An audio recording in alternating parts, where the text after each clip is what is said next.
21-22 سال کی عمر ہے، اپنی جماعت کا رہبر ہے، سفر پہ نکل پڑا. راستے میں جتنا سفر کا سامان تھا، کھانے کا، سب ختم ہو گیا. ایک دن فاقہ گزر گیا، 2 دن، 3 دن، 4 دن. اب فاقے میں فاقہ، بے ہوشی میں بے ہوشی آ رہی ہے. نوجوان بار بار بے ہوش ہو رہا ہے. راستہ بیابان ہے، نہ انسان ہے نہ انسانیت ہے، سنسان بیابان ہے. دریا گزر رہی ہے، لیکن پانی پی کر کے بھوک تو نہیں مٹایا جا سکتا. پریشانی کے حالت میں اب اتنی بے ہوشی آ رہی ہے کہ 5-5 منٹ میں بے ہوشی آ رہی ہے. اب شریعت کی طرف سے اسے اجازت مل گئی ہے کہ اگر جان بچانا ہو تو مردار بھی کھانا پڑے تو کھا لو، مگر جان کو بچاؤ.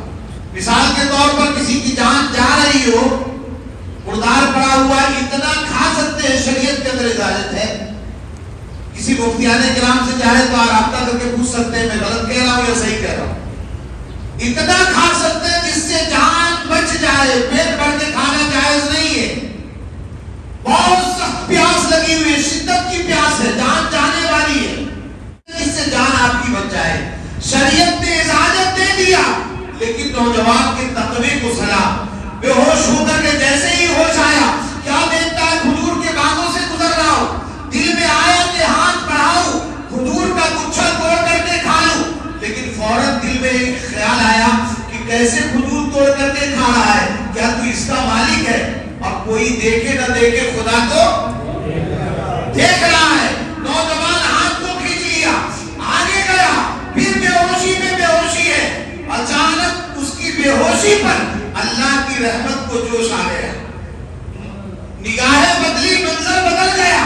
کیا دیکھا کہ ایک تازہ لال لال خوبصورت سیب دریا کے اندر بہتا ہوا جا رہا ہے. نوجوان نے دیکھا بھوک کی شدت ہے، فوراً اٹھایا. نوجوان نے آؤ دیکھا نتا، سیب کو کھا لیا. جیسے ہی کھایا، سیب حلق کے ذریعے معدے میں پہنچا، جسم میں جان آئی، کرنٹ پیدا ہوا. فوراً خیال آیا کہ تو نے کس حق سے یہ سیب کھا لیا؟ کیا یہ تو سیب کا مالک تھا؟ تو نے سیب کے بغیر مالک کی اجازت کے کھا لیا.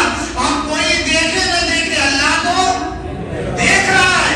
نوجوان پریشان ہو گیا، رونے لگا، گھبرانے لگا، کہیں ایسا نہ ہو اس سے پہلے کہ یہ سیب اندر جا کر کے معدے کے اندر خون کا لوتھڑا بنے اور خون کا قطرہ بنے اور خون کا قطرہ بن کر کے ہمارے جسم میں دوڑنے لگے. ایک ناپاک خون کا قطرہ ہمارے سارے جسم کے خون کو کہیں ناپاک نہ کر دے. اس سے پہلے اس کے مالک کا پتہ لگایا جائے.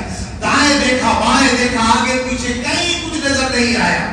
بالآخر سیب جدھر سے بہتا ہوا آ رہا تھا، ادھر وہ نوجوان چلنے لگا.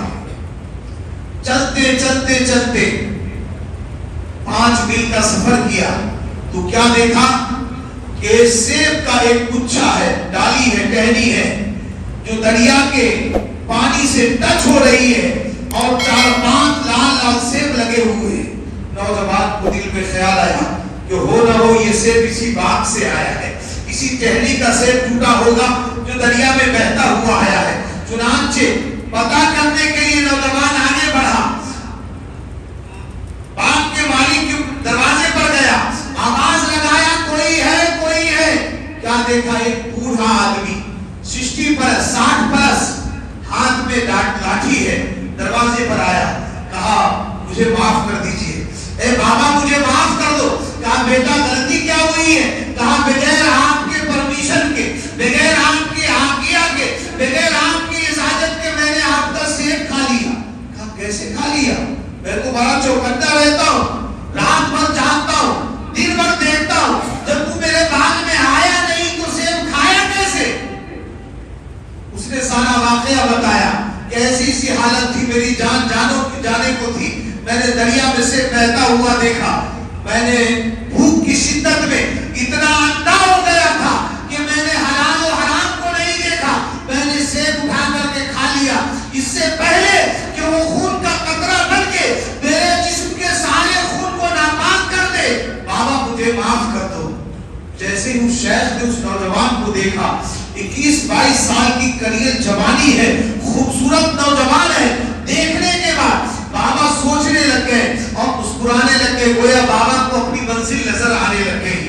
جو بابا کی خواب تھی وہ سامنے شرمندہ تعبیر ہو رہی تھی. بابا نے کہا یقیناً تو نے بہت بڑا ظلم کیا ہے کہ بغیر میری آگیا کے, بغیر میری اجازت کے تو نے میرا سیب کھایا ہے. یقیناً بہت بڑا ظلم کیا ہے, لیکن ایسے معافی نہیں ملے گی.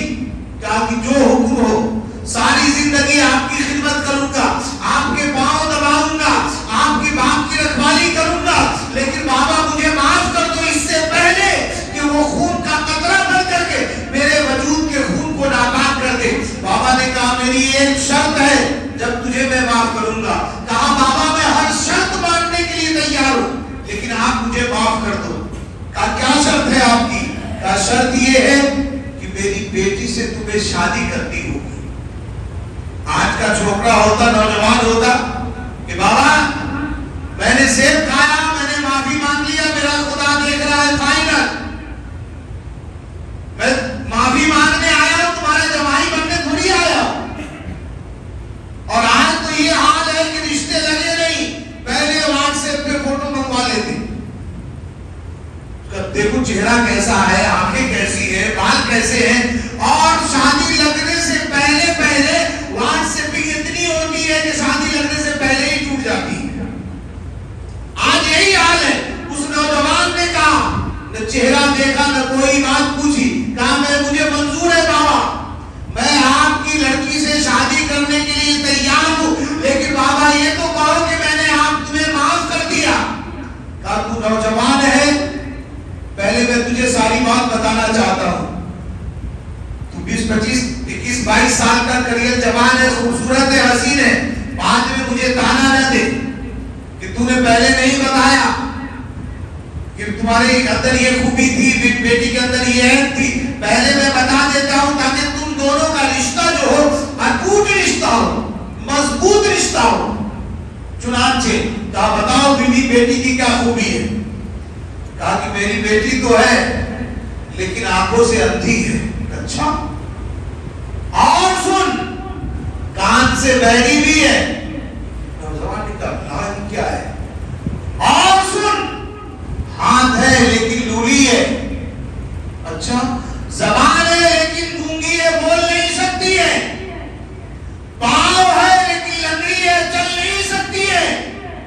آج کا چھوکرا ہوتا کہتا بابا اللہ کوئی خاص ماڈل لگتا ہے, میرے لیے بچا کے رکھا تھا.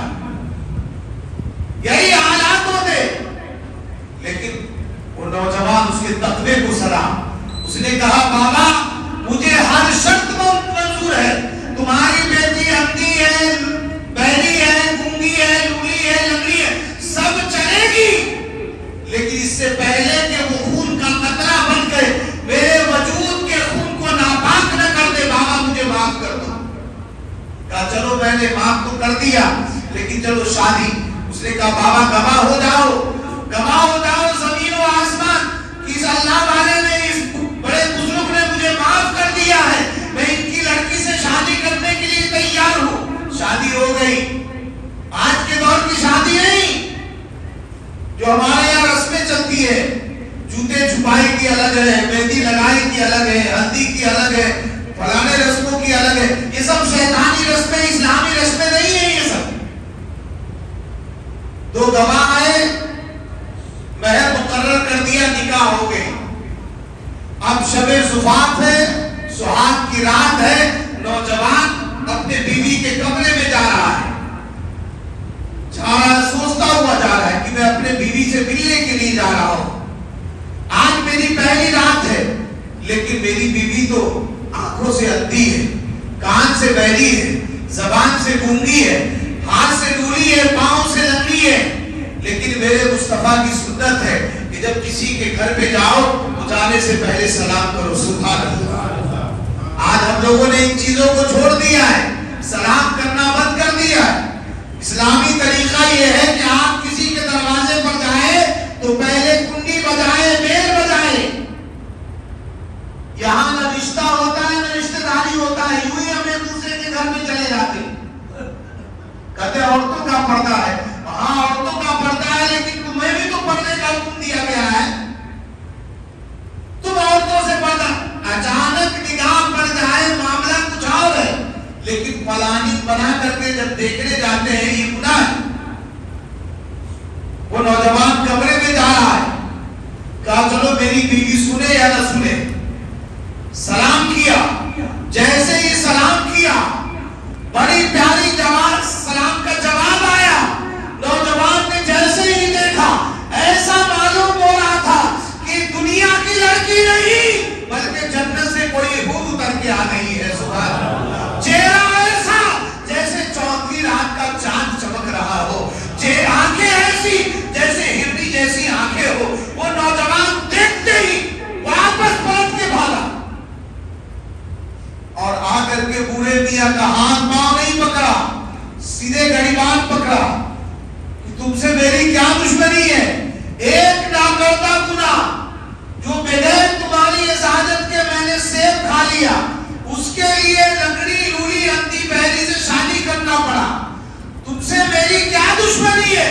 ارے اس کمرے میں بھیج جہاں میری بیوی بیٹھی ہوئی ہے, جو آنکھوں سے اندھی ہے, کان سے بہری ہے, پاؤں سے لنگڑی ہے, اس کمرے میں مجھے بھیج. ارے تم نے جہاں بھیجا ہے وہ تو بڑی حسین و جمیل ہے. ایسا معلوم ہوتا ہے کہ 14ویں رات کا چاند ان کے چہرے پر چمک رہا ہو. ایسا معلوم ہوتا ہے کہ جنت کی حوریں جس کے چہرے کی بلائیں لے رہی ہو. وہ نوجوان کہتا ہے, بوڑھے میاں نے مسکرا دیا اور کہا نوجوان تیرے تقوی کو سلام, تیری ایمانداری کو سلام, تیری وفاداری کو سلام. ارے وہ چاند جیسے چہرے والی جو لڑکی ہے وہی تیری بیوی ہے. سبحان اللہ. وہ مہجبی زلفوں والی جو لڑکی ہے یہی تیری بیوی ہے. یہ حوروں جیسی دکھنے والی یہ جو لڑکی ہے یہی تیری بیوی ہے. سن, میں نے اپنی بیٹی کو اندھی اس لیے کہا ہے کہ میری بیٹی نے جب سے ہوش سنبھالا ہے غلط نگاہ کہیں دوسری جگہ ڈالا نہیں ہے. سبحان اللہ. جب سے میری بیٹی نے ہوش سنبھالا ہے اپنے کان سے غلط باتیں نہیں سنی ہے. جب سے میری بیٹی نے ہوش سنبھالا ہے اپنی زبان سے کبھی غلط